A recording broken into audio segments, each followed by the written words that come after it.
Hey hello বন্ধুরা, তো কেমন আছো তোমরা? আমি তো খুব ভালো আছি। এই মনোরম দৃশ্য দেখতে কার না ভালো লাগে বলো তো?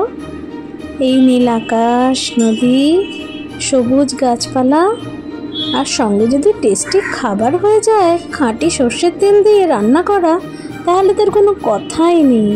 তাও আবার চিকেন কারি। হ্যাঁ বন্ধুরা, ঠিক ধরেছ। আজকে চলে এসেছি তোমাদের সামনে একটা নতুন রেসিপি নিয়ে, তাও আবার চিকেনের। সো দেখো, আমি তো তেল দিয়ে দিয়েছি। তেলটা হালকা গরম হলেই তার মধ্যে আগের থেকে একটু নুন হলুদ দিয়ে আমি আলুগুলোকে আগে একটু ভেজে নিচ্ছি। কেননা যাই বলো, বিরিয়ানিতে বলো বা চিকেন কারিতে বলো, আলু তো বাঙালিদের একটা ইমোশন, তাই না?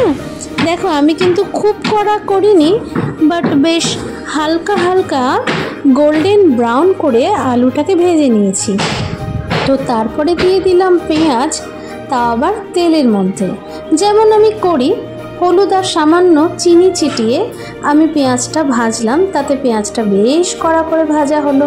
এরপরে আদা, রসুন, পেঁয়াজ আর টমেটো পেস্টটা দিয়ে দিলাম। দিয়ে মশলা অল্প করে জল দিয়ে দিয়ে কষিয়ে তার মধ্যে দিয়ে দিলাম চিকেনটা। মশলা তো তেল প্রায় ছেড়েই এসেছে।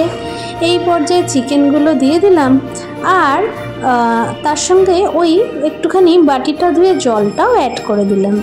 এইবার তো ধিমে আছে, চিকেনটাকে একটুখানি কষিয়ে নেওয়ার পালা। চিকেনটা জাস্ট একটুখানি মশলার সাথে মজে আসলেই আমি কিন্তু এই পর্যায়ে ঢাকা দিয়ে দেবো। তো আমি গরম মশলাটা কিন্তু পেস্ট করে নিয়েছিলাম আদা, রসুন, পেঁয়াজের সাথে।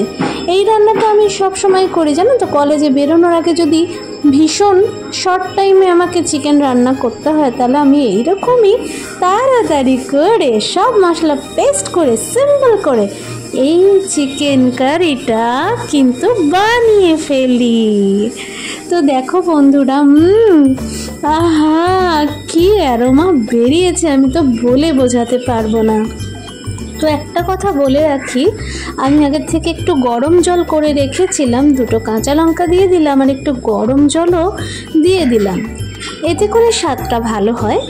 আর আমি সিল করে দিলাম আমার প্রেসার কুকারটা। এবার জাস্ট হুইসেল পড়া, এই তো পড়ে গেছে, ব্যাস হয়ে এসেছে চিকেন। আর একটা এই তো। এইবার ঢাকনাটা জাস্ট 1, 2 and 3। কি বলবো বন্ধুরা, দেখাতে তো পারছি, গন্ধটা তো শোকাতে পারছি না। দেখো দেখো, চিকু না মটন বোঝাই তো যাচ্ছে না। আমি কিন্তু চিকেনকে একটু ভালোবেসে চিকু বলি, বুঝেছ?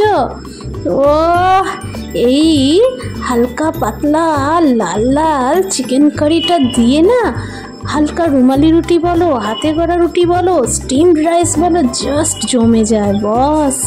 তো রেডি। এইবার তো বাটি করে চিকেন কারি নিয়ে রেডি হয়ে গেছি আমার কর্তার জন্য। কর্তা টেস্ট করে বলবেন কেমন লাগছে। দেখো দেখো, আহা হা হা, লাল লাল ঝোল। চিকেনটা কিন্তু মারাত্মক গরম ছিল, ঠিক আছে? আমিও বললাম তোমাকে বলতে হবে কেমন লাগছে, আমার বন্ধুদের কিন্তু একটু দেখাতে হবে খেয়ে। তাই কর্তা বেচারা লাজুক মানুষ, কিন্তু তবুও বলছে দেখো। তো বেশ বন্ধুরা, আমার তো খিদে পেয়ে গেছে এরকম টেস্টি টেস্টি চিকেন দেখে। হ্যাঁ, তোমাদেরও পাচ্ছে। তো তোমরাও খেতে থাকো বাড়িতে ভালো ভালো খাবার, কেমন? দেখা হচ্ছে আবার পরের ভিডিওতে। ততক্ষণ তোমরা জাস্ট স্টে ব্লেসড। ওকে, চলো টাটা।